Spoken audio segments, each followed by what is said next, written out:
On ne vous a peut-être jamais dit ça, mais en tant que professionnel dans le domaine, je vous donne 5 conseils pratiques et le 6e en tant que bonus pour arriver à atteindre vos objectifs en anglais. Donne-toi un objectif, donne-toi un temps défini pour apprendre par exemple 5 mots, 5 verbes et à partir de la connaissance de ces 5 mots et 5 verbes, essaye de construire 5 phrases.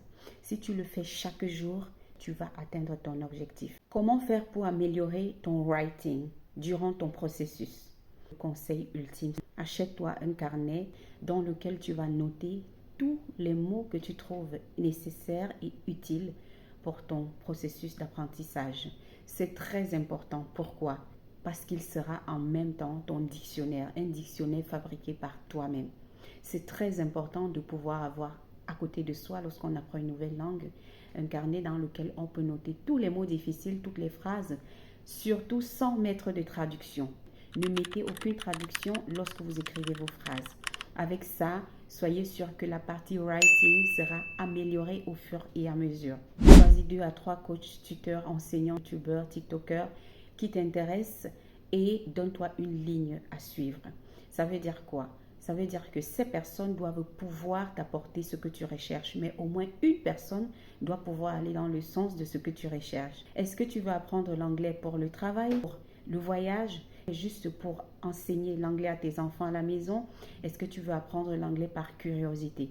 Lorsque tu le feras, lorsque tu auras défini ce pourquoi tu veux apprendre l'anglais, that will be very interesting. Conseil numéro 4, apprends à penser en anglais. C'est très important. Tu peux décider par exemple de pouvoir nommer 5 à 10 choses par jour autour de toi. Si tu es dans la chambre et que tu es couché, je ne sais pas, tu peux te poser la question comment est-ce qu'on appelle le drap, the sheet. Si tu es à la cuisine et que tu es en train de cuisiner et tu épluches l'ail, comment est-ce qu'on dit éplucher l'ail? To peel the garlic. Comment est-ce qu'on appelle le frigo, le fridge? Donc, il faut pouvoir donner un nom à chaque chose. Mais attention, don't translate. Don't translate any word or any phrase from your language to the English language.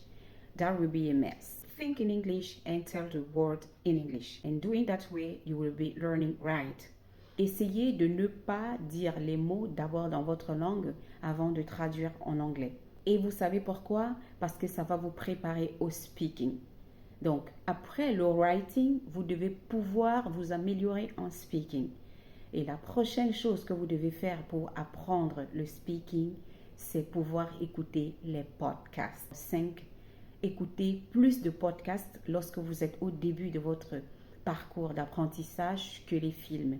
Parce que les films peuvent vous donner une baisse de motivation et ne pas vraiment vous permettre d'apprendre de manière régulière et croissante.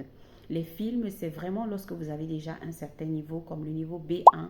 Mais les films sont pleins d'expressions idiomatiques qui ne peuvent pas vous être très utiles depuis le début, de paroles qui sont vraiment liées à la culture, par exemple américaine, alors que les podcasts sont riches en expressions que vous utilisez tous les jours. Les podcasts, les émissions télévisées style spécial invité sont également riches en tics de langage qui sont importants lorsqu'on apprend la langue anglaise. Et les podcasts sont aussi utiles du moment où vous pouvez vous lever le matin, pendant que vous vous lavez les dents, pendant que vous faites votre toilette, vous mettez le podcast et vous écoutez.